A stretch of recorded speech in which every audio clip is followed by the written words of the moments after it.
So welcome to tonight's program, the Schooners of Taunton Bay and Hancock Sea Captains. It should be an interesting program. We're very pleased to see so many people here this evening.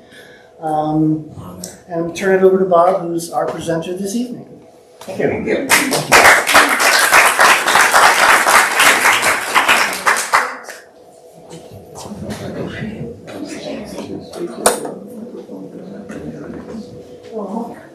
This is an extra. This is an extra.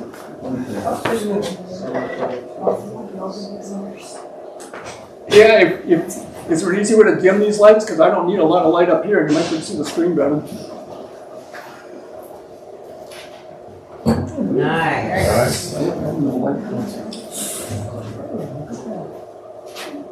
Well, again, as David said, thank you all for showing up. I think I have an interesting program. We'll see here in a few minutes. You know, it's really nice to visit a facility like this, and I always get a kick out of it because it's one of the few places I can go in my life at this stage and be surrounded by artifacts that are older than I am. And I don't know how many of you guys go to museums, but my wife Jean and I have quite a few coming across the country, and you walk through a lot of these museums and you see the things you grew up with, so it's not good.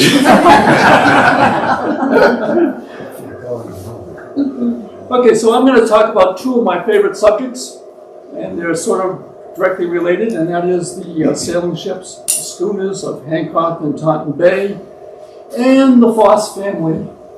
I will try not to bore too many people with the family stories and try to concentrate on the ships.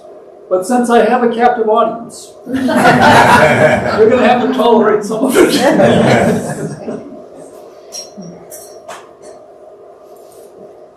This oil painting that has hung in a house here in Hancock, an old house here in Hancock, which I'll have a picture of, has hung on the wall there for over 100 years. It is of the schooner John Paul. And I'll be talking quite a bit about the John Paul, mainly towards the end of this presentation. But it was sort of the Foss family ship, and one that my ancestors and myself were fairly proud of. So my wife and I live in Arizona. So we had it restored a few years ago, and it now has moved to Arizona. It hangs over our fireplace in Arizona. You talk about the boat or the...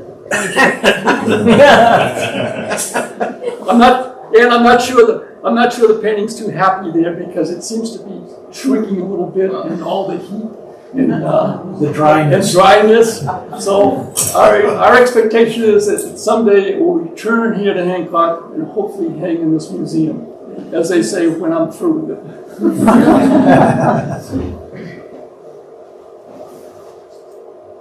Okay, the other thing that's a little bit emotional on this presentation for me is I'm not the first person of my family to make a presentation featuring the schooner, the John Paul.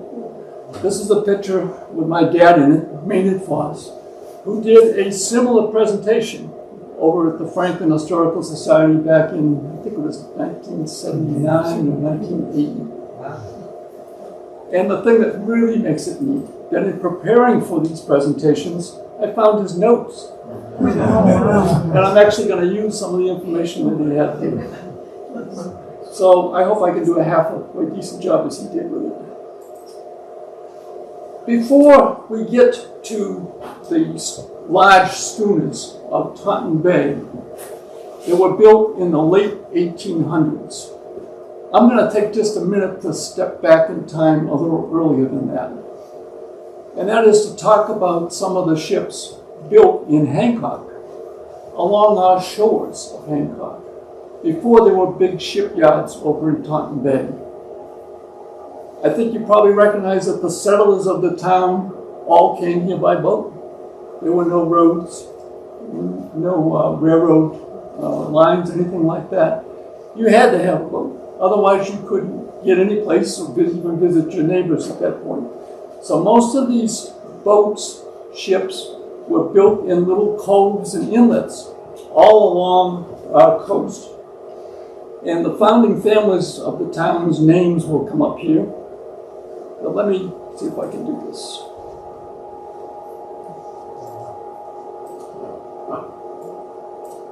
This is before the year, in the early 1800s, there's no records of the names of these boats or who their captains were. We do not have those records. But we do have records starting in the year 1839, where the first vessel that we have a record of, built in Hancock, was called the Cincinnatus. And obviously it had to be a Foss.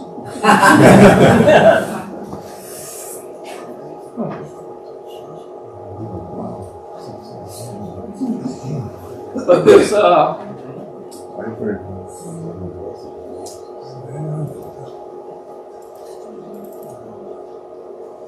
well, look with me at some of the names on these if I can make this work.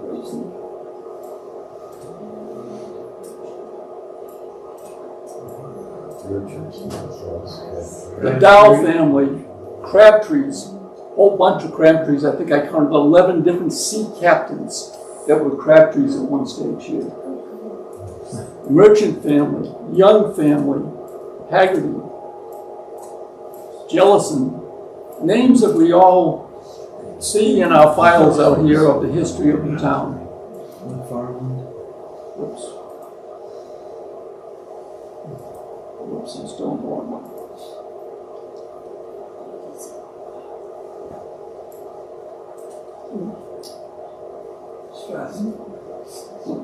Look at this one, Mary Beth. There's several of them like this. Built at the entrance to Smith's Creek. You know where that is? Yes.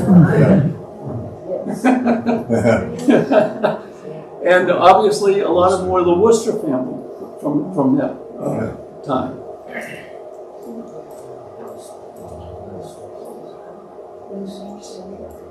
Most of these were schooners. There were a few brigs built, but most of them were schooners at that point.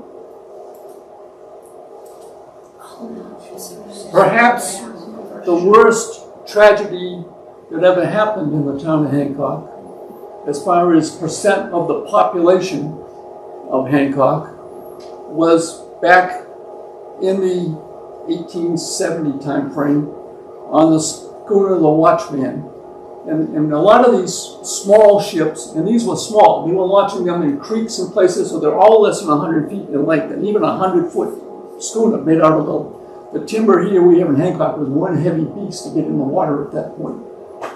But the primary trade back in those days was to load up and go out to the Grand Banks. So they load these small schooners up to do cod fishing. They load these small schooners up with a crew of 20 to 30 people. A lot of boys and men, but a lot of boys. And go out to Grand Banks in May and come back in September. And they come back with a full load of codfish, and that's another story for another day as to how that all was processed and everything here. But the Watchman was lost on the way back with a full load of cods.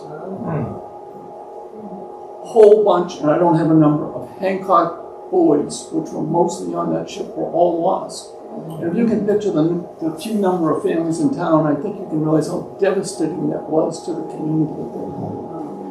And the local towns got together at that stage and said we would have no more than 1/3 of the crew of any ship from any one town. It was became an unofficial rule that they would do that.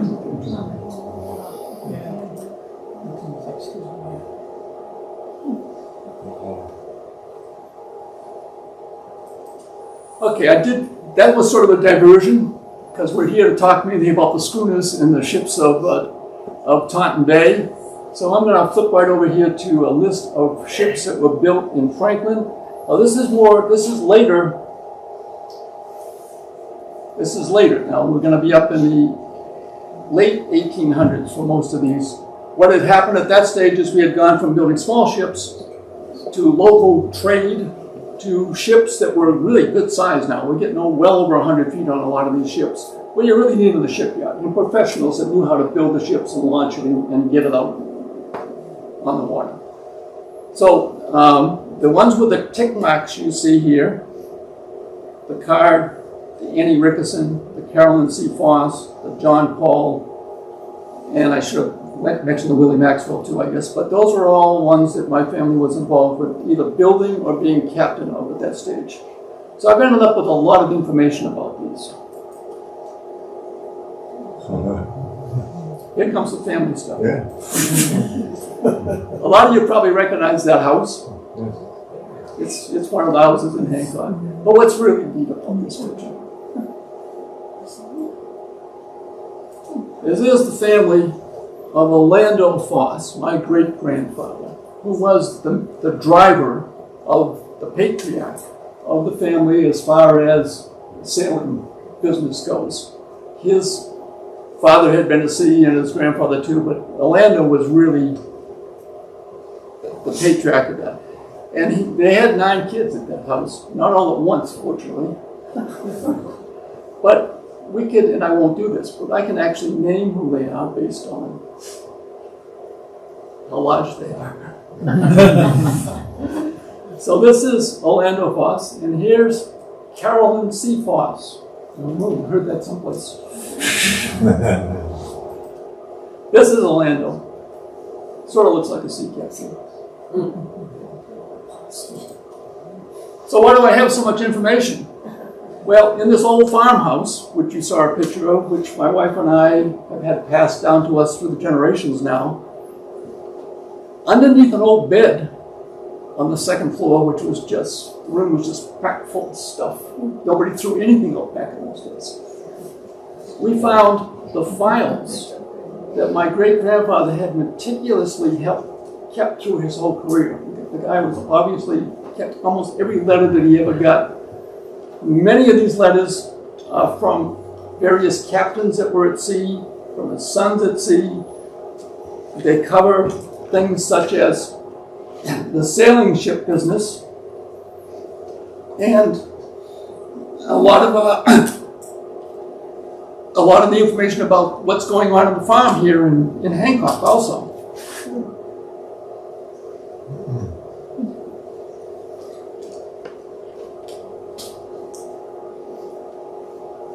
I put that up because the letterhead that they had for some of the ships was really neat.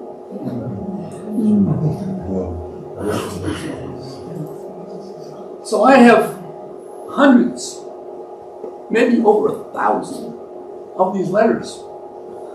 There's 2 books up here, completely full of them. And the Historical Society now has an archive over here, which they're still letting me bring stuff to. There's how much more they let me bring up. So one of my hobbies here over the last couple of years has been to take a lot of these letters and digitize them so that you can now go and look at a letter that was written aboard the John Paul, the schooner the John Paul, back by Harold Foss to his father Orlando in Long Island City.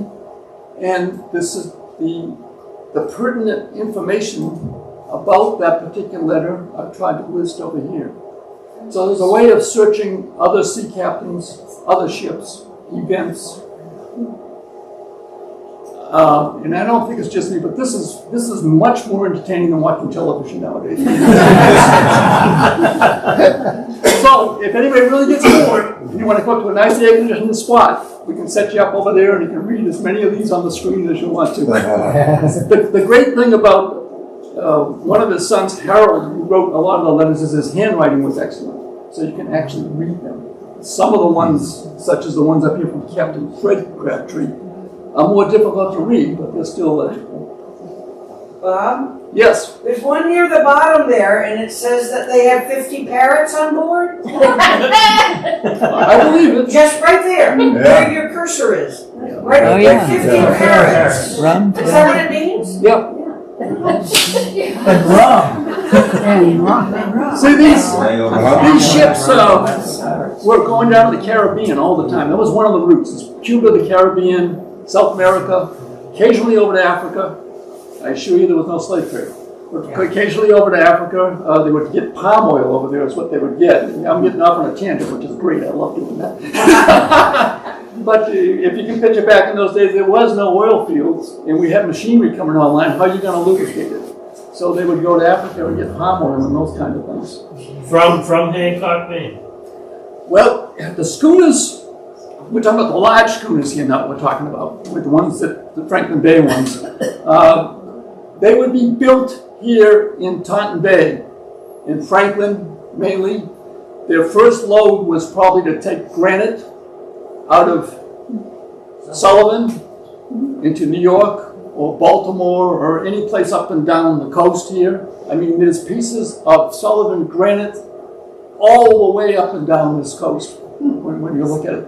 But then they would probably have a base in New York or Boston. And I believe that John Paul was registered out of New York at that point.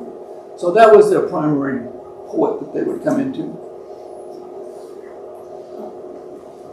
Bob, Yes? well, I see next to the bottom something about Standard Oil. Was Standard Oil a company at that time? Let's see. Let's see, whereabouts am I here? Up 3, 4 above you. I see. There. Standard Oil. Oh, it's just standard oil. So that would have been on March 13th, 1902. Yes, Standard Oil probably was in business at that stage.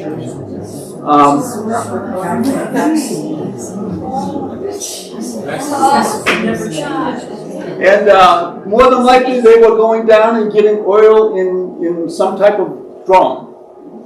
It wasn't plastic. It was probably made out of wood. So a lot of the oil trade way back in those days was going over, they went over to Texas quite often. Oil would be one of the things they'd be picking up in some kind of crate. The cargoes that they carried are amazing, and I guess I don't need to go in order, right? But during the late 1800s, say 1880 to 1900, it was really the heyday of the sailing ship. I mean, these guys were making money. I mean, they owned shares, and I think I had a slide on it, in these ships. So the captain and the owners would sell shares, and they were doing a good business, a very profitable business. This was the only way of transporting stuff around. Yeah. After about 1905 to 1910, the steamers are coming on, and the trade for the sailing ships changed dramatically. So the cargoes changed with it.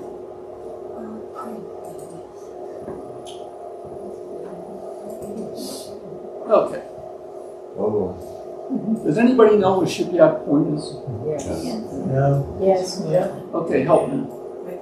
Is it Franklin, 182? Keep going up. I'm trying to blow it up. Yeah, I think it's Right right in there. Right there, yeah. Right there. All right. Well, that's where the shipyard of John Paul Gordon existed.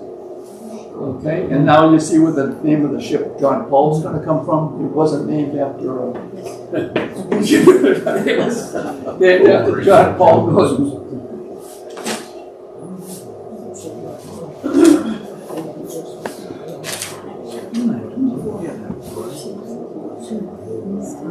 Okay, so John Paul Gordon was had a shipyard over in Franklin. He also had a number of other businesses.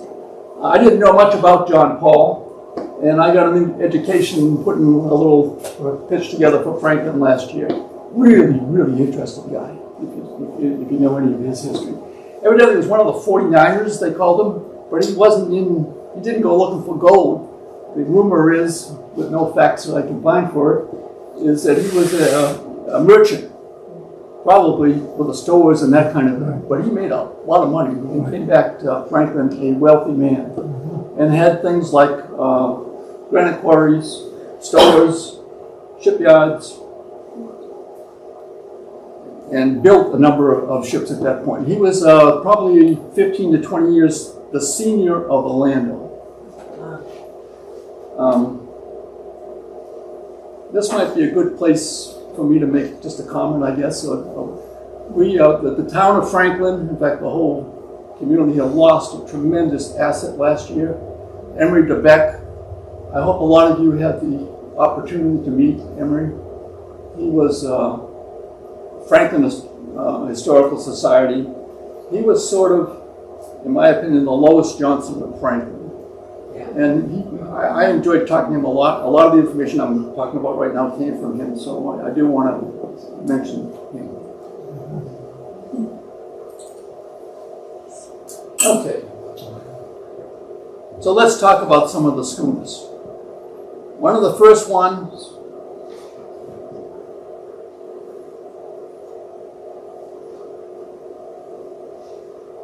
was the Annie Rickerson, built 1882. It was a schooner specifically built by John Paul Gordon for Orlando Foss. Again, Orlando was quite a bit younger, but had been very successful captain on some smaller schooners.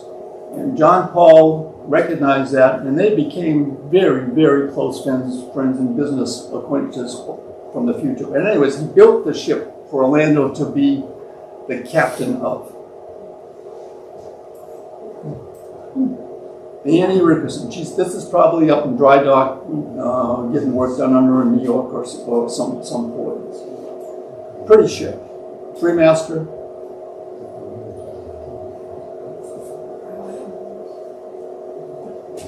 And here, this hasn't changed much, has it, folks? Here's all the workmen working hardly. Do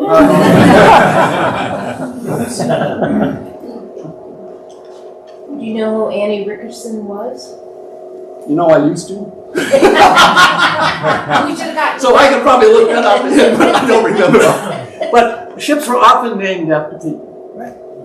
That was a very common thing to do. Wasn't it an early girlfriend or something? No. You know, when I was talking about John Paul, there's lots of stories about him. He was had quite a temper. Actually, he killed a guy over in Franklin at one stage.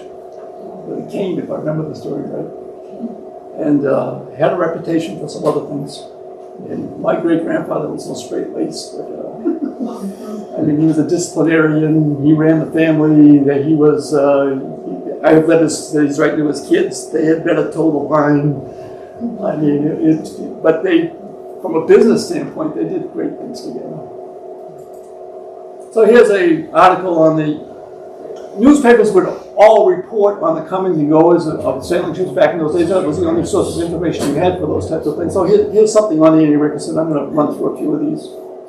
But this was very, very fast to make the run from New York to Port-au-Prince in 8 days. And I'm sure that was a nice, pleasant sailing.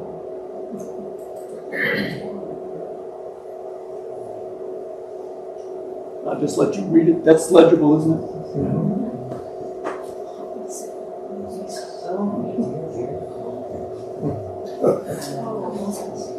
No, measles was nothing to fool around with back in those days. It was bad news.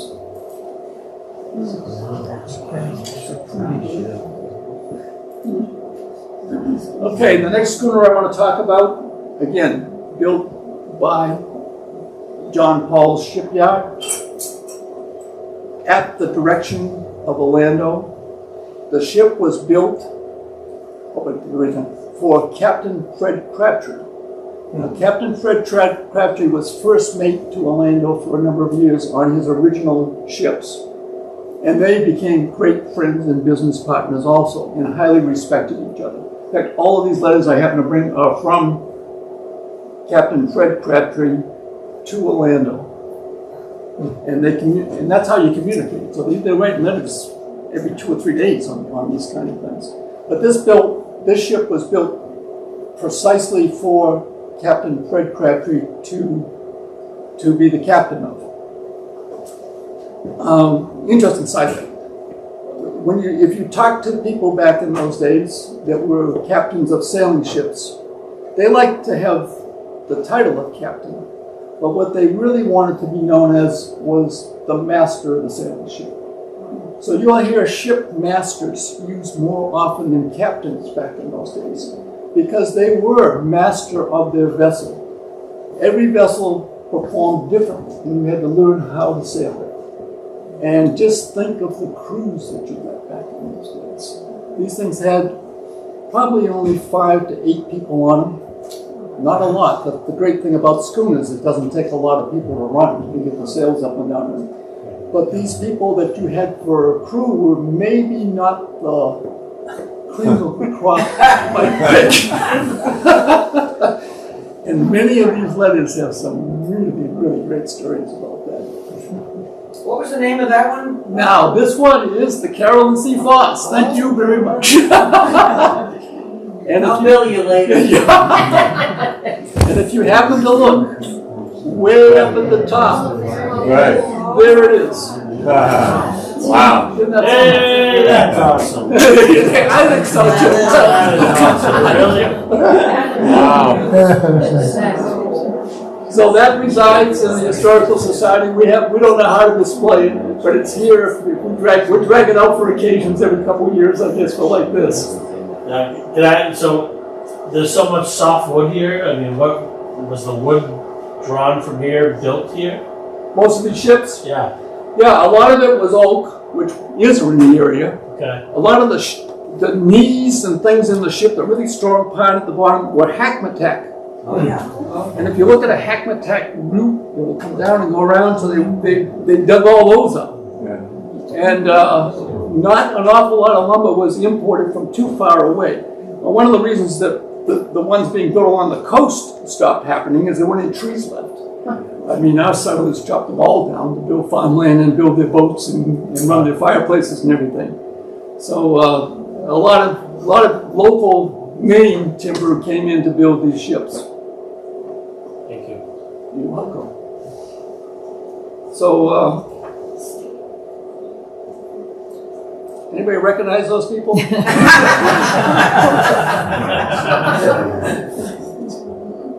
think it was a Crabtree.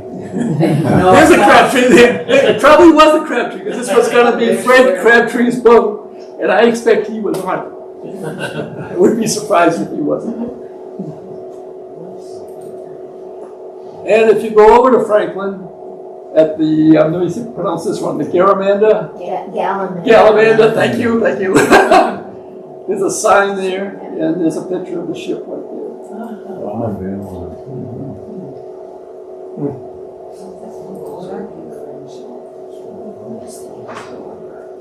So when they launched these ships, which is amazing to think about it, because there wasn't an awful lot of water down there at depth at Shipyard Point. They actually had a tug that would come up and escort them out. I like the way they say escort them, drag them out. The launching of these ships was a big deal. Yeah. I mean, a lot of the population was working on this, and they were quite proud of these vessels. So they would have hundreds of people show up in their best dress to launch these things.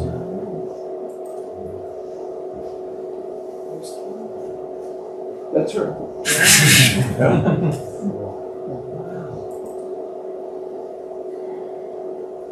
So just, she's 136 feet long. Drew a little over 11 feet of water, almost 32 feet wide. Back in those days, that was a big ship. Now we might not think it is, but back in those days, that was a big ship.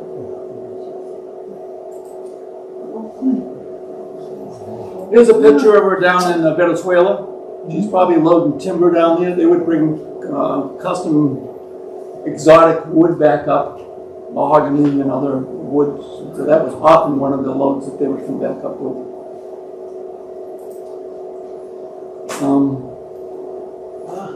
This was a sketch made by, God, I wish I could remember the lady's name. They told me when I was in Franklin. Anyways, this Is that her was, name in the lower right? Emily. Emily? yeah, Emily. Yeah, let's just call her Emily. Anyways, there were a lot of these for handouts. I have a stack of them still. Okay, now we're going to go to the feature ship, the John Paul, named for John Paul Gordon. So the previous ship was named the Carolyn Foss, and there was the information I have, which may or may not be accurate, I guess no one can challenge it, so I'll claim it's accurate, was that there was quite an argument between John Paul Gordon and Orlando Foss as what the name of this vessel was going to be. This vessel was being built specifically for Orlando to be master of. This was a large-ish schooner that was going to come out of Taunton Bay. And again, they were making really good money. So John Paul and Orlando put funds together to build this. Orlando actually came back from sea and supervised the building of the ship, which was not unusual. Often, if the ships were being built for a specific shipmaster, sometimes that shipmaster would actually be there to make sure his ship came out perfect. So that's one of the reasons the quality was so high in a lot of these vessels, particularly out of Taunton Bay at that point. But there was a large discussion, and there were several names suggested, and they ended up calling it, the story goes, my great-grandfather insisted that it be named the John Paul at that point. So here's the launch, and we gotta read this one. I can. From stem to stern were pennants and streamers flying all around, with crowds with eyes admiring. The craft moved not, all effort defying. Some there were who said the Committee on Ways and Means was at fault. Others said that the Only do we have any English majors? That's a made-up word. They said that whatever that was too hard. Does anybody know what that is? Great. All right. I don't feel anybody. How many phones are there? A winner. Exactly right. It was. What that means is contains a lot of oil and grease. Because I'm sure they were smearing everything they could possibly get their hands on to try to get that thing in the water at that point. But the theory was really that the vessel had settled on its ways. In other words, the ways of what supporting it and its settlement. But anyways, they couldn't get aloft. That day, everybody had to go. It was over. Show's done. What year was that? Let's see. John Paul. You had to ask me. It was up there. 18, It was up Go in back the to water, that that slide. screen. That's crazy. it's there. 18. There we go. June 23rd, 1891. Next week. Okay, the other thing that's interesting is if you're not familiar with the days of the sailing ships, is no one person owned these things. They were high risk. I mean, they lost a lot of these. I mean, it sounds like a glorious thing to be, doesn't it, master or captain on one of these things? It was a tough life. I mean, you didn't know if you were coming home from some of these things, and many did not. They lost a lot of these vessels. So what would happen is somebody would champion the building of a ship, and everybody would buy shares in it, normally in 64ths of a share. So Orlando took 16/64ths, and John Paul took 16/64ths. And then they went out and tried to get people to chip in and be shares of this. And then as the ship made money, you got dividends. If you didn't make money, you didn't get dividends. And there's Rickerson, Bob. That may answer the Annie Rickerson. Yeah, Rickerson was a sailing ship family, definitely. I just don't know which person that was in the thing. Yeah. Yeah. Now these are, you'll see the names of Maxwell. Yeah. And I think I was just showing somebody a postcard that we just found a few days ago of the Maxwell Cottage down in Hancock Point. And really did just find it a few days ago here. A beautiful, big cottage that was down in Hancock Point. I don't know how long it was there for. And they used to make postcards out of those things. And out in front of it, there's a schooner. And I can't tell what it is, but I wouldn't be at all surprised it's the John Maxwell, which is one of the ones that was built up here. Okay. So they would carry, again, we're still with the John Paul. I'm going to stay with the John Paul for about the rest of this pitch, I think, here. And the cargo that they would have quite often would be out of New York or Boston. And it would be, back in the heyday, it would be just general supplies, like pork and Pork heads, pork shoulders. pork heads, yeah, crackers, and they fill it up to a general merchandise. It was like a store. And a lot of the trade for the John Paul, for the first 7 or 8 years of its life, when Orlando was the captain, was based on sailing out of New York down to Cuba. And he made that run, I don't know how many, a whole bunch of times. And he would take down this kind of supply with him. Guess what he'd bring back? Cigars. Yeah, sugar, molasses, cedar logs, and those were used for cigar boxes. There was a big demand for cedar logs for cigar boxes and mahogany. But those were the primary things that will come back up. So not all of his runs were there, but a lot of them were. This is a cool picture. This is going to be about 1895 or so. And that's Orlando. On the schooner, the John Paul. It's actually on the ship. It's probably down in New York. She was based out of New York. You can see all the other ships over here in the background.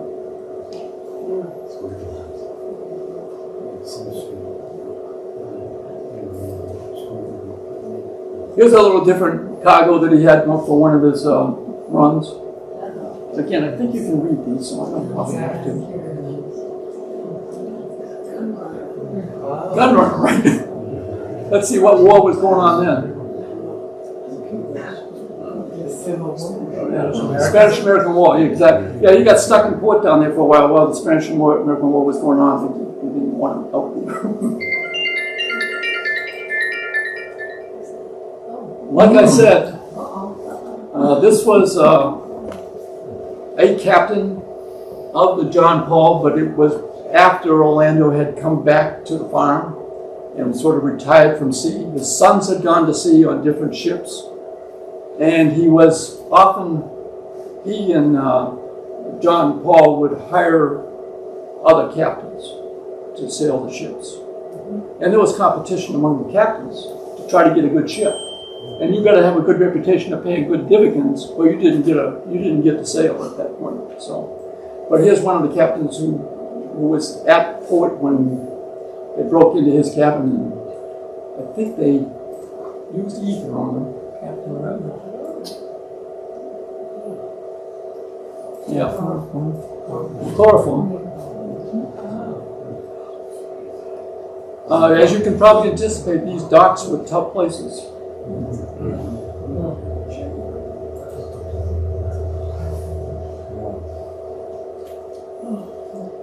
So, although it sounds like a great life, there were often times when you'd get in a storm and not be aware of it. Here's time when the ship, the John Paul, was severely damaged, demasted, spars gone. 42 days out of Brunswick, Georgia.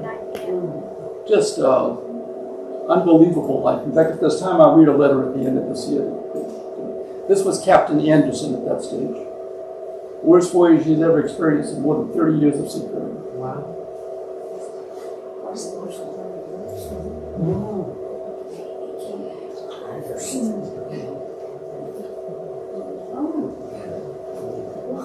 So late in the life of the John Paul, again, it was coming up to the end of the era of the sailing ship at that point. The cargoes were difficult to get. In fact, some of the schooners would sit in port for quite a while trying to get a cargo because the steamers had taken that business away for the lucrative end of the trade. So they were ending up with cargoes such as granite, which nobody had any real rush on getting to the other end and wasn't very perishable.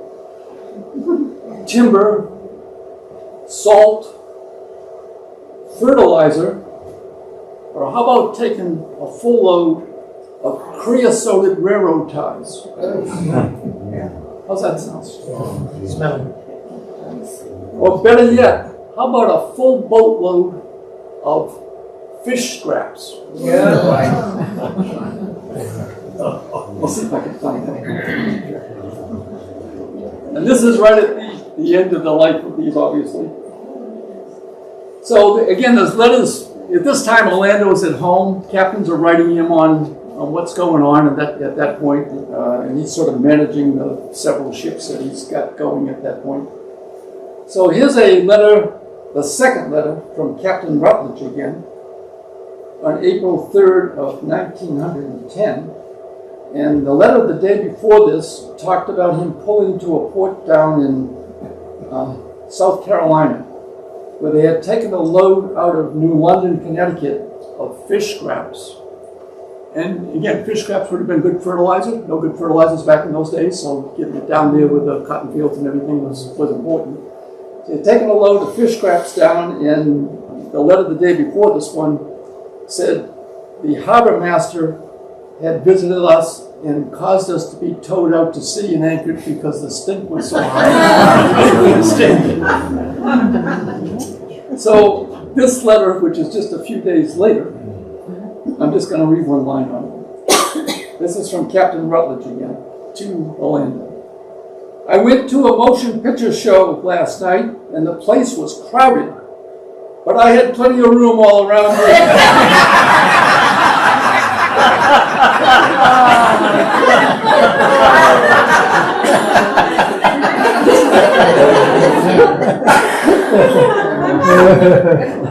Bob, did they haul ice? Yes.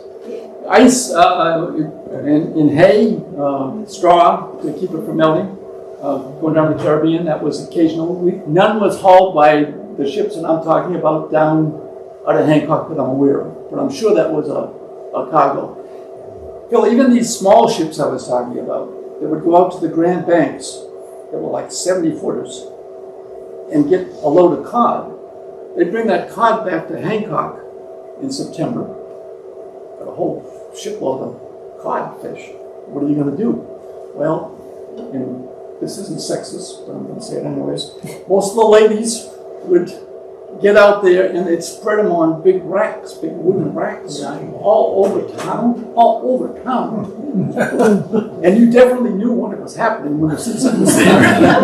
And you had to bring them in every night or cover them up in some manner at that point.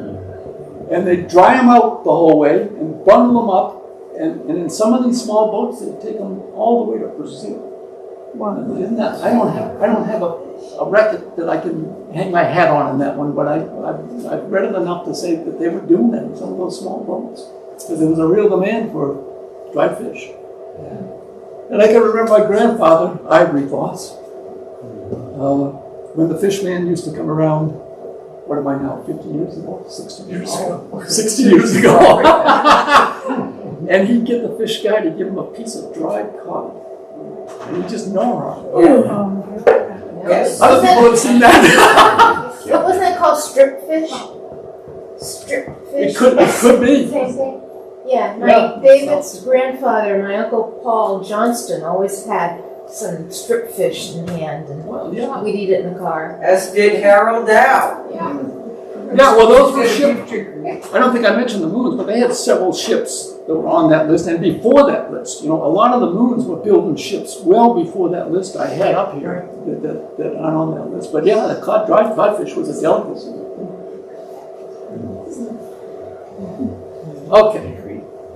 Okay, we're going to come to the end of the John Paul.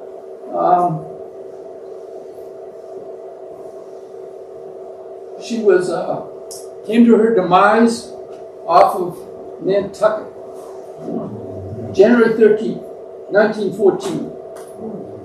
Actually, that's a pretty good life for a ship. I mean, these things didn't live much over 10, 15, 20 years. It was a long time for a sailing ship back in those days. And she wasn't in very good shape at that point.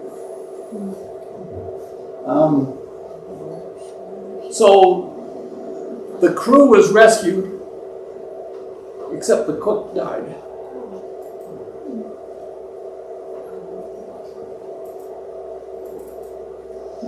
And she went down. Here's Nantucket. This is where she went down. January 13th, 1914.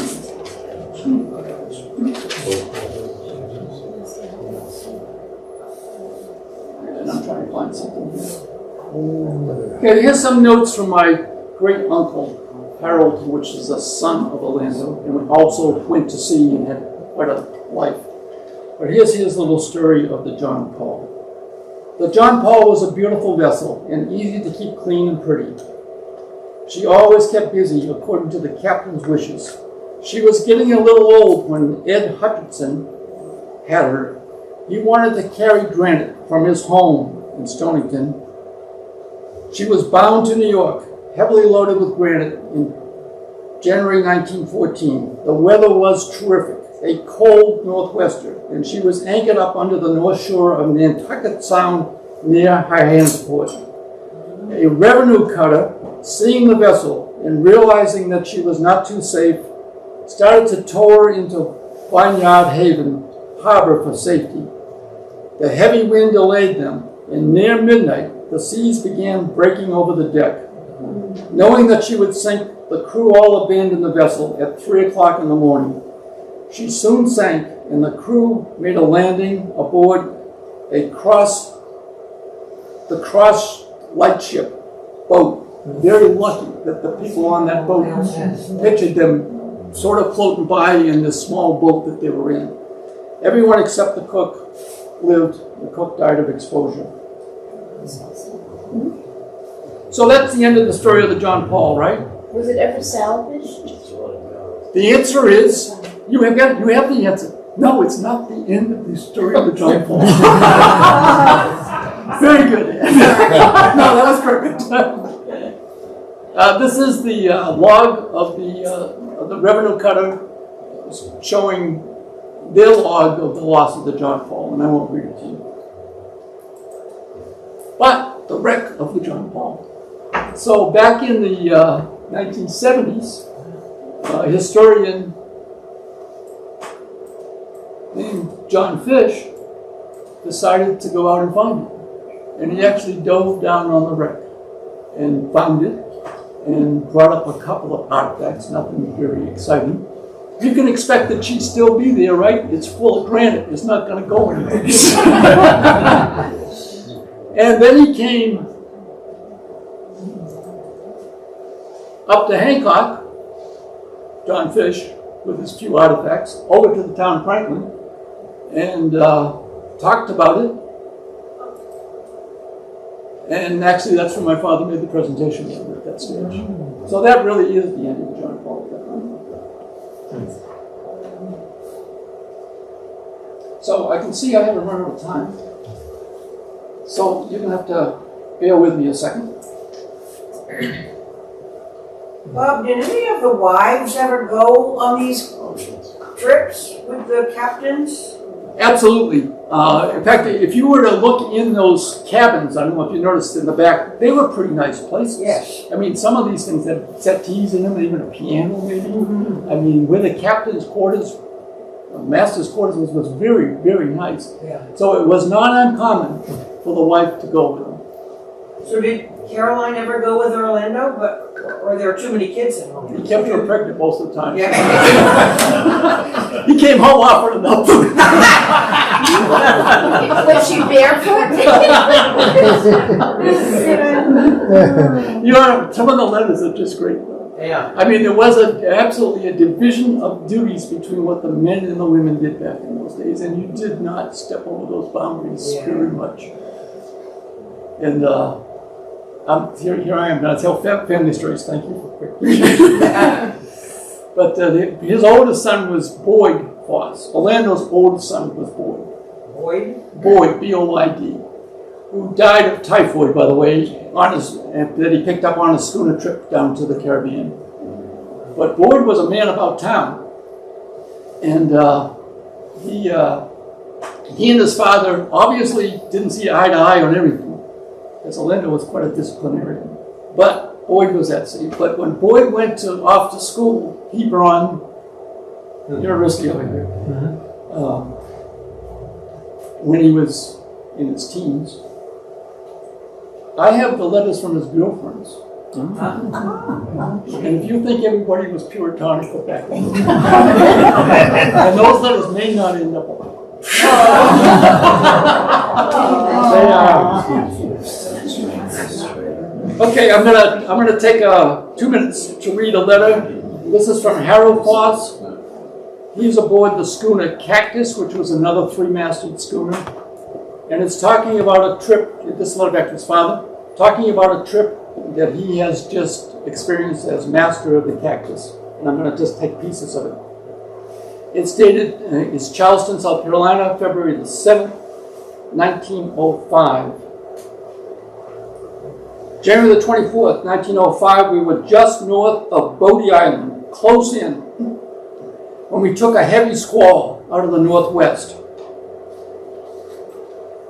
At midnight, we reefed the vessel down close. I thought, of course, we could wear back and forth and keep us in smooth water until the worst of the gale was over. But before morning, the wind was north-northwest and blowing a hurricane. The vessel was all iced up and the vapors flying so you couldn't see 10 feet. The jib blew to pieces. The forestays carried away.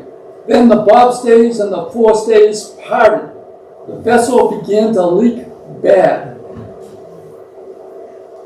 I knew what it meant to go off across the Gulf Stream. It was necessary in this case, or else this vessel would soon be washed to pieces. We lowered the fore and mainsails down and cut the lines up aloft, and they came down on deck and froze solid to the lumber that was on the deck, because they were carrying lumber. Now, if ever I felt loathsome, it was trying to help steer this vessel off across the Gulf. She shipped one sea, which filled the yaw boat, which was sort of the boat that was hanging on the back of it.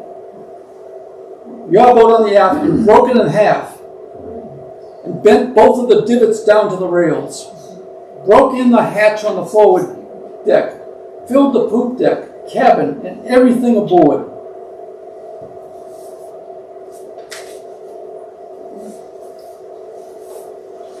You probably want to know how it ends. I'm skipping a lot of it. We all suffered much more than what it seems necessary to earn a living. My legs are swollen up now from the cold and the salt water. The mate will have to go to the hospital. I will undoubtedly lose money on this trip. Bertha Crabtree, his wife, is all right and very probably will come up to Hancock. I am very glad she was not with us.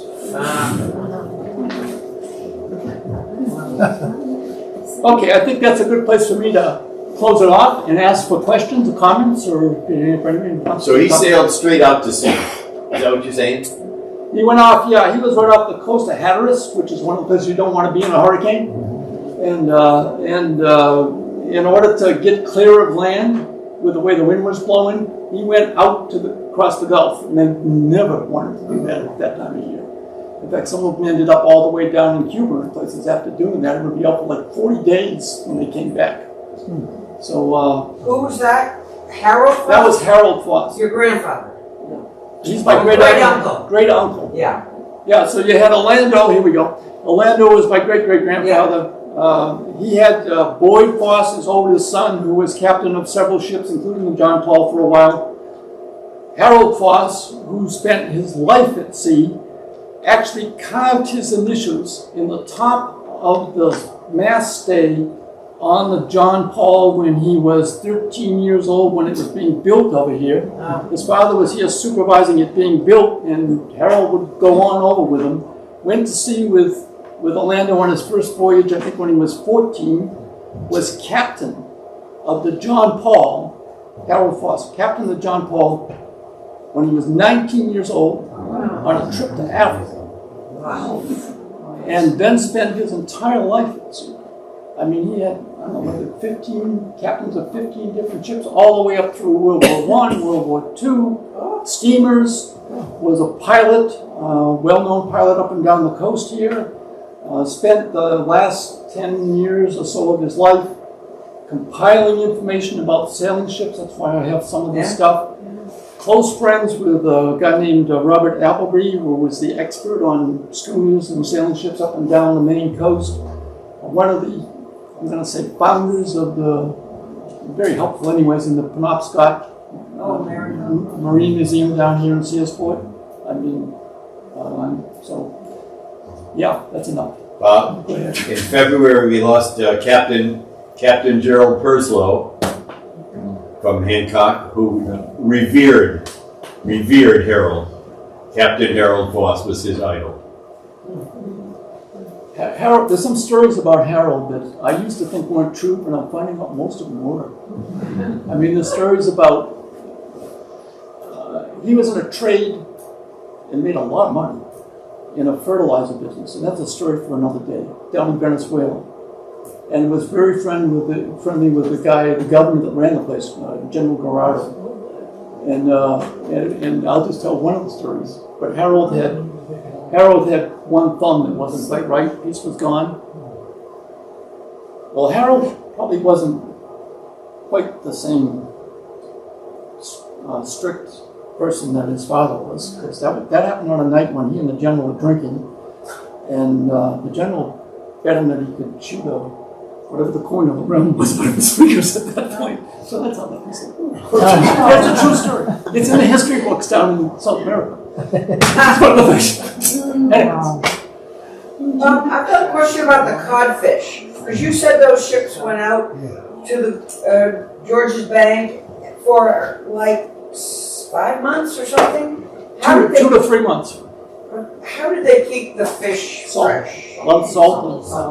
Salted? As far as I know, a lot of salt. I'm no expert on that. I'll be very honest with you. I haven't researched that end of it, but my understanding was they would salt them down at that point, because otherwise it would be bad news with it. Yeah.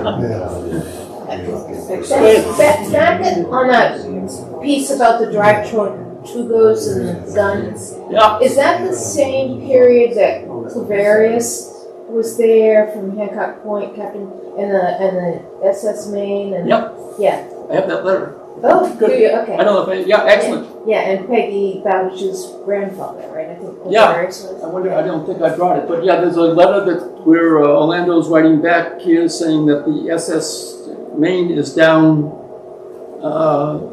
in the Cuba area. Havana, Yeah. Second Havana. And that's the hospital ship. And they had the lady's name. See, I'm not going to forget it. Started the Red Cross, I think. Clara Barton. And had what? Clara Barton. That's it. 'Cause she was there with 20 nurses and the supplies, because they were getting ready for the war down there. So and he had really good things to say about So that. the two men from Hancock knew each other down in Havana. Is that? Am I getting it? Yeah, you are. And the other thing that's really interesting is a lot of these. We had Hancock and Sullivan and Franklin and Taunton Bay captains all over this coast. They would often bump into each other with their ships. They were out there having dinner together. When these ships got into port, you didn't just call the stevedores and they unloaded in a day. You might be there for 2 weeks while they dragged the fish scraps out of the thing or whatever they had on the railroad ties. So you were in port a long time on a lot of these things. But there was a lot of commonality between the ship masters and ship captains and that kind of thing. And Hancock and Sullivan and Franklin had some very, very respected captains and ships. The ships that came out of Taunton Bay and up in this area were among the highest quality schooners ever built. People were really anxious to get them because they were well supervised in the yards that were over here. They weren't just thrown together like they were on Prince Edward Island and some places that were just throwing these things together at that point. So I'm biased, but I think it's probably a great life that a lot of these people have. Roughly how long would it take to build a 400-ton ship like that? She was probably 4 to 6 months. Is that so long? That's quite Oh yeah, they didn't mess around. Yeah, when the Carolyn C. Foss was launched, I think it was only 3 months later that John Paul came off the waves. Wow. In fact, in the background of the picture I showed, you can see some of the skeleton of it.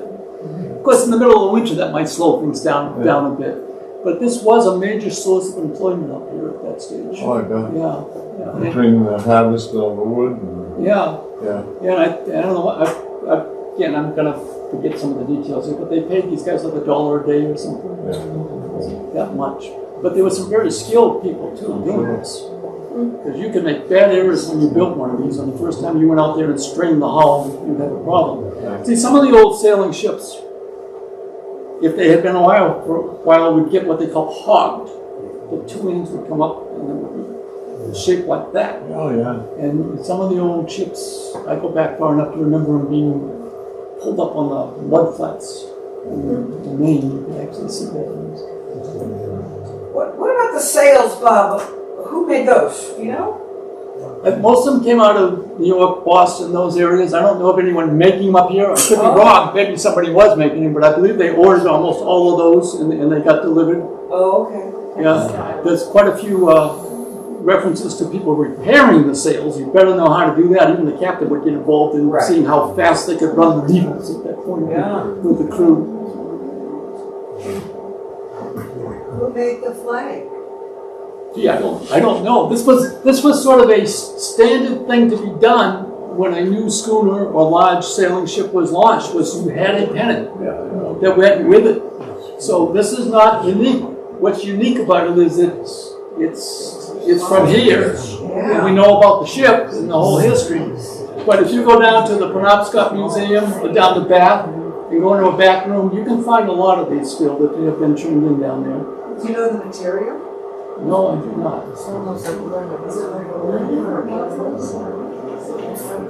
I don't know if it was made locally or had they ordered it from somebody. They may have ordered it from someplace. I mean, there were specialists in Bob. See, the other thing that mind-boggling to me is how much travel these people did. They thought nothing of getting in a boat going to Boston. Yeah. I mean, it just wasn't any big deal. And or going down to Cuba. I mean, I've never been to Cuba. I never would have. But it's just, and then when the railroads come along, which is an entirely different story. I mean, these people were traveling more than we would to a large extent to get to places. Thank you very much. Thank you.